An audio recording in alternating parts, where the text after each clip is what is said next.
Hey guys, James saying. So this is a video. I want to get Apple CarPlay on my Tesla Model 3. So what I want to use it for is I mainly use audiobooks, and I do have a workaround. And I have a video. I'll put a link up here. If you don't want to buy this $125 product, there is a workaround. The drawback of using Bluetooth. Well, the good thing, if I've listened to audiobook and I get out of my car and then I get back in my car, usually I can just play audiobooks from the screen. But if I've listened to an audiobook and then I switch over to radio and then I want to go back to audiobooks, I have to get into my phone, open up audiobooks and start playing from there. And then I can control it from the screen. Not the end of the world, but I just wish it was up on the screen. And the other thing with Waze, I do have this mount. If my seat comes up, I'm sitting about here, and this is not, I don't see this as well as I want to because the steering wheel's in the way. And so I would like Waze to show up on this larger screen. So I got from EV Base this, I don't even know if there's a name for it. It's to get Apple CarPlay. It's for Tesla Model 3, 2023 Model Y. It's a device that basically transfers the information from here. It connects through a hotspot on your phone, transfers it where it's always plugged into the Tesla Model 3. And I will plug it in. I don't know, but if you have to plug into a USB-A, you can. But I can either plug into my glove box, but I'm gonna plug in. I got a couple of USB-C ports here in this center console because I don't go down in here a lot. Plug the product into the USB port. Okay, USB-C port. So it's got a little. Pull that new stuff off. There's a place for a micro SD card. I'm not going to use the SIM card in here because I don't want to pay for another cellular connection. So this just gets plugged in here. And then I'm going to plug this into down here, I guess I could have kept the cable kind of. All right, so that is plugged in there. Now let's see what it asks me to do. Number 2, turn on your mobile phone hotspot before connecting. Search for AutoKit XXX. All right, so let me grab my phone back from here. I guess I can do screen record. Screen record in 3, 2, 1. Screen record now. So James, I'm flipping up. All right, so I'll go to my settings and make sure my mobile hotspot is on. I gotta find how to get to my mobile hotspot. So cellular, personal hotspot. There, that is on.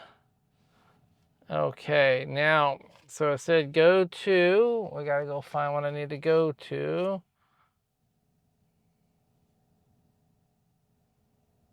Search for Bluetooth. So look for Bluetooth and choose the car. All right, so I'll go under settings. I'll go to my Bluetooth and I'm searching for, oh, there we go. So AutoKit _58FF. So we'll click on that. I guess it just took longer to find than I thought. I'm gonna pair. I guess I'm gonna allow that right now. The AutoKit F58 thing is connected. All right, so now I need some more light in here. It's gonna backlight me. Sorry, it's gonna backlight me. Sorry. Click on the Wi-Fi in the upper right corner of your car screen and search for the Wi-Fi signal. Okay, so we're gonna hit this up here and searching for Wi-Fi. We're looking for that AutoKit. There is that. The password. I think it's I think it's 8 times. It is. 1, 2, 3, 4, 5, 6, 7, 8. Confirm. Okay. We've done that. Be sure to click Remain Connected and Drive. So let me go back to that, remain, let's look at that.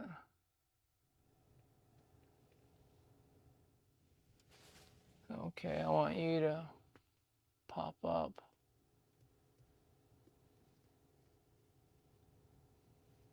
Okay, remain connected and drive, got to do that. And then say okay. Okay, then I guess I'll just go. I don't want to skip that step. Go to browser, on page of car screen, and enter Tesla push. Okay, to browser. And I got to type in testpush.com. So I think that's going to be the end. If this, so I'm going to go ahead and stop on the phone screen recording so it doesn't go on forever. Okay. All right. It just, because it happened with screen recording. All right, so now I've got, it just popped up on its own. I guess I'd have to go to the internet browser each time. So yeah, like it defaulted to, here we go, here's the apps, I think. Okay, so there we go, phone. Let's go back. Auto podcasts. It's pretty responsive. And there's Waze. All right, so this is working. So now I'll just have to see, let me scroll back over here. So not quite as receptive as it was. What's this? Audible. There we go. So that'll work. Oh, it puts little icons down here. Waze. Okay, so this right now this is working. So I'll have to use this, you know, for a couple of days and see if I can easily get to it or not. So that wasn't too painful, other than connect, and then it finally connected. Okay. All right. So it's the next morning. Let's see how, I gotta put my glasses on. Let's see how this looks. Waiting for connection. Use Bluetooth modem. I forgot. iPhone Bluetooth terminal. One, forget Now it's connecting on its own. Okay, well. It sat there and connected on its own, so that was good. All right, let's get in the car. Now that it is after work. That's the screen that's there. So that's what I'm getting right now. Let's go back to that one. I certainly don't want to have to like log in every time. It came up this morning.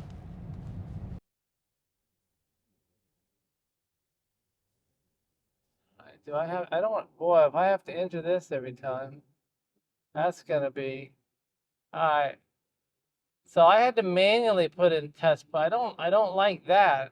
So I don't know. All right, so it's been a couple days since I put the Apple Play from EV Base, the Apple CarPlay. I've had to put a test push in the browser a couple times. One time I couldn't. I was on my way to the hospital for an emergency, but it didn't come on at all. But I was going to an emergency. So let's see what we have right now. It says no internet. Your connection was interrupted. I get this a lot. Let me back up out of the garage.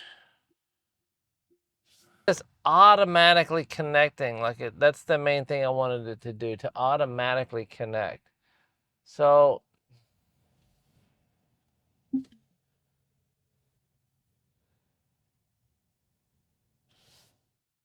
I don't know. So sometimes I have to go back up to this test push. Let me just hit enter. Okay, and then it comes on. So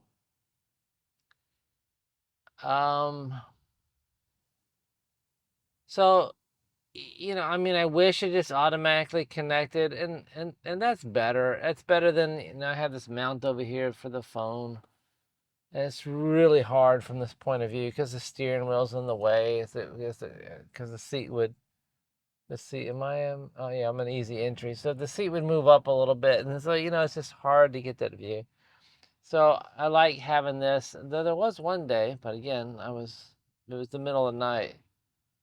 Like my audio book was not coming through. You know. So I'm not 100% happy with the way this works, but you know, I wish it just automatically popped up.